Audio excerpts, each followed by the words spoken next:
मोहतरम अल्लाह तबारक व तआला ने सबको जहन दिया। यहाँ बैठे हुए तमाम बादशाह लोग, सारे लोग सोच सकते हैं नरेंद्र मोदी साहब प्राइम मिनिस्टर 2014 में बने। उस इलेक्शन में मजलिस इत्तेहादुल मुस्लिमीन ने पूरे हिंदुस्तान में 5 से ज्यादा सीटें हैं। पूरे हिंदुस्तान में सिर्फ 2 सीटों पर चुनाव लड़ा। कितने सीटों पर चुनाव लड़ा?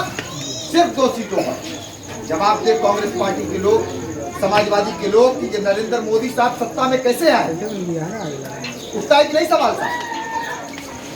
2019 का इलेक्शन हुआ।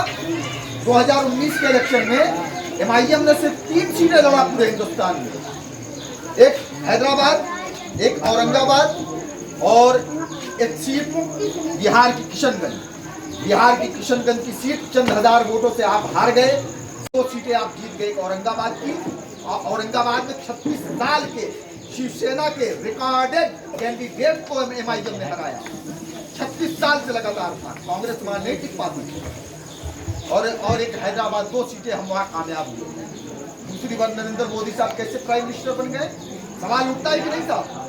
अगर हम बीजेपी की टीम है तो हमने हिंदुस्तान में 500 सीटों पर इलेक्शन क्यों नहीं लड़ा?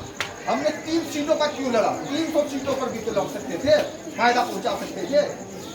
कहने का मतलब जाने ग्रामी ये है कि ये तमाम के तमाम लोग आपके वोट पर अपने बाप का अधिकार समझते हैं, अपने बाप की संपत्ति समझते हैं। ये समझते हैं कि नहीं मुसलमान तो ये मुस्लिम वोट ये बेवा औरत का माल है, जो चाहे वो उसको लूट ले जाए। यही इनकी सोच है। अभी मल्हनी का इलेक्शन चल रहा है। मल्हनी के इलेक्शन में ललई यादव जी कह रहे हैं नहीं मुसलमान तो समाजवादी पार्टी से, लकी यादव जी मुसलमान तो समाजवादी पार्टी से हमेशा जुड़ा रहा है। धनंजय सिंह कहते हैं कि अरे वो तो भाई 20,000 मल्हनी में वोट है, उसमें ज्यादातर तो मुसलमान हमारे साथ है। पारसनाथ यादव जी मरहूम अगर विधायक और मंत्री रहे तो ठेका दे यादव जी को, पोस्टिंग कराए यादव जी की, और वोट हमेशा समाजवादी से जुड़ा हुआ है सब।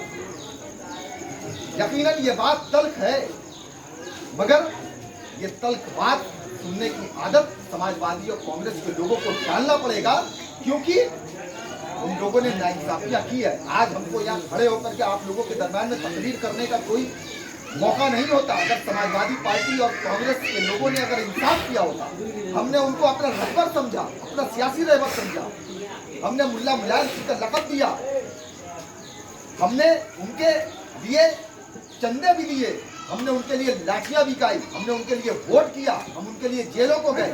मगर आज हमारी हालात कहाँ है? आज क्या है हमारी हालत? आप जाकर के देखिए, आपके दरमियान में मजलिस इत्तेहादुल मुस्लिमीन यहाँ मौजूद है हैदराबाद के अंदर। जो लोग सोशल मीडिया से जुड़े हुए हैं वो लोग देखें कि हैदराबाद में क्या नज़्म में एक सांसद का क्या काम होता है। जिस दिन आप बैरिस्टर सैफुद्दीन ओवैसी साहब के बारे में उनके काम को देख लीजिएगा तो मैं कहता हूं कि आप अपने सांसद का कॉलर पकड़ लीजिएगा और उनसे सवाल करिएगा कि एक सांसद वहां पर है, उसके कारनामे को देखिए, और एक सांसद आप हैं वहां पर। आपके हमारे बैरिस्टर सैफुद्दीन ओवैसी साहब का मानना है कि आवाम के सबसे ज्यादा अखराजात दो मामलों में ज्यादा होते हैं। एक एजुकेशन, तालीम, दूसरा सेहत यानी कि दवा दरबन। सेहत एजुकेशन के मामले में अब आप बताइए कि आज स्कूल की फीसेस कहाँ है? नॉर्मल से नॉर्मल स्कूल की फीसेस आज 1500 से 2000 2500 के बीच में है। अगर आपके 4 बच्चे हैं तो जितने में घर का खर्चा चलता है उतना तो 4 बच्चों खाली एजुकेशन की फीस लग जाती है। उसके बाद ट्यूटर लगाइए वो अलग। मुसलमानों में एक आला तालीम वो आज देना एक आम परिवार के लिए बहुत ही मुश्किल हो गया।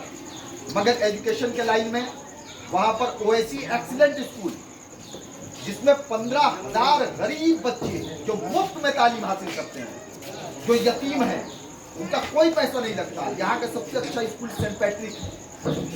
मगर आप सोशल नेटवर्क पर गूगल पर सर्च मारिए और आप देखिए वहां पर कि तो ऐसा बिल्डिंग स्ट्रक्चर हमको लगता है कि आपको जौनपुर के किसी भी स्कूल का नहीं मिलेगा, चाहे उसकी फीस 5,000 रुपए पर मंथ। आपका MBA college, MCA college, marketing, B pharma, C pharma, D pharma, इन तमाम के तमाम कोर्सेज वहां चंद हजार रुपए में होते हैं। ये कौम के काम है। ओएसी बैंक आपका बिना इंटरेस्ट के कर्ज मिलता है आपको। सलार मिल्लत वाटर कैंप जगह जगह पे लगा हुआ है, 1 रुपए का सिक्का डालिए 10 लीटर पानी लेके जाइए मिनरल वाटर। यकीन मानिएगा कि आपकी आवाज उठाने वाला कोई नहीं है जाने मोहतरम। अभी यही लॉकडाउन का टाइम आया, तमाम के तमाम सियासी लीडर जो आपके दरमियान में वोट का मुतालबा करने के लिए आए थे, राशन लेकर के कितने गलियों में गए हैं? ये नहीं गए साहब, मैं नाम लेकर के बता सकता हूं, नहीं गए हैं। किस लिए साहब? हम वोट देने के लिए हैं सिर्फ। जब हमारे बस्तियों में जब लोग भूखे रहते हैं तब आप कहाँ रहते हैं? तब आप अपने एसी कमरों में सोए हुए रहते हैं। ये सवाल है, ये सवाल नहीं साहब, ये दर्द है। कहाँ गए बहुत बड़े बड़े लीडर इलेक्शन में आकर के पैसे बांटते हैं, इलेक्शन में, और इलेक्शन बाद जब लॉकडाउन में जब कोई भूखा अपने घर और परिवार अपने बच्चों के साथ बिलख रहा था तब वो पैसा नजर नहीं आया था। ये समझने की बात है।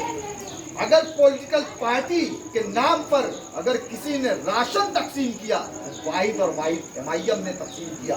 यहाँ तमाम के तमाम लोग हैं, जहाँ कहीं से भी अगर आती थी, चाहे वो मुल्ला टोला हो, चाहे वो शहर का मुख्तलिफ इलाका हो, 5000 से ज़्यादा हम लोगों ने जौनपुर के तमाम जगहों पर हम लोगों ने राशन किट बांटे।